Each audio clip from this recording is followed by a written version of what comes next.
గొప్ప సంస్కృతి సాంప్రదాయాల గురించి చెప్పాలి అని వెళ్ళారు.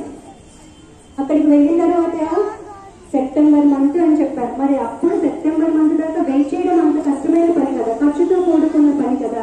చికాగోలో నివసించడం చాలా కష్టమైన పని కాబట్టి స్వామీజీ ఏం చేశారు, దగ్గరలో ఉన్న బోస్టన్ ఏరియాలోకి వెళ్ళి స్టే చేశారు. సో వేరే దేశంలో మన దేశం కాదు, మన భాష కాదు, మన ఆహారపు అలవాట్లు లేవు, కానీ అలాంటి ప్రదేశాల్లో కూడా ఆయన నిర్ణయాన్ని మార్చుకోకుండా ఖచ్చితంగా తను సాధించాలి అనుకున్న దాని గురించి పట్టుపట్టి వెళ్ళారు. Today we are celebrating Universal Brotherhood Day. Let us know the importance of this day.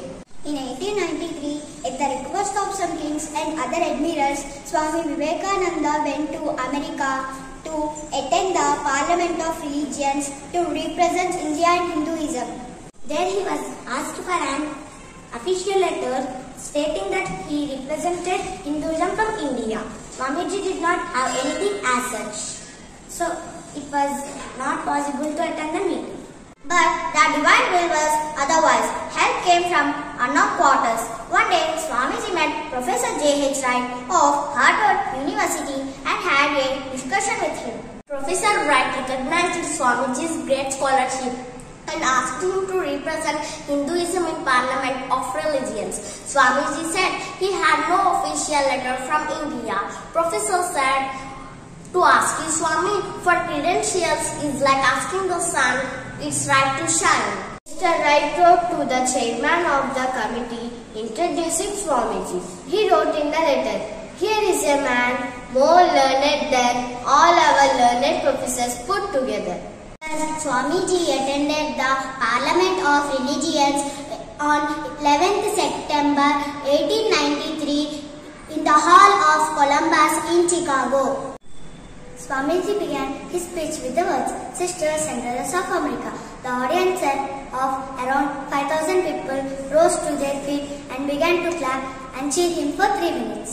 The summary of his short speech was that Hinduism teaches that all religions are true.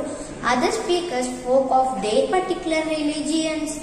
Swamiji spoke of the truth in all religions. Swamiji became famous overnight. He gave many speeches in many places in America.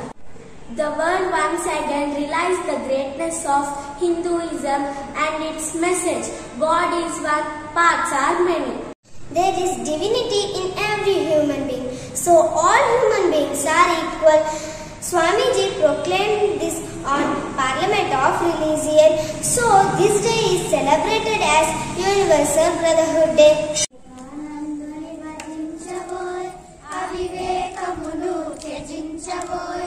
జీవిత గమ్యం సాధించబోయ్, నవ భారతమును సృజించబోయ్, వివేకానందుని భజించబోయ్, అవివేకమును త్యజించబోయ్, జీవిత గమ్యం సాధించబోయ్, నవ భారతమును సృజించబోయ్, సత్యనిష్టను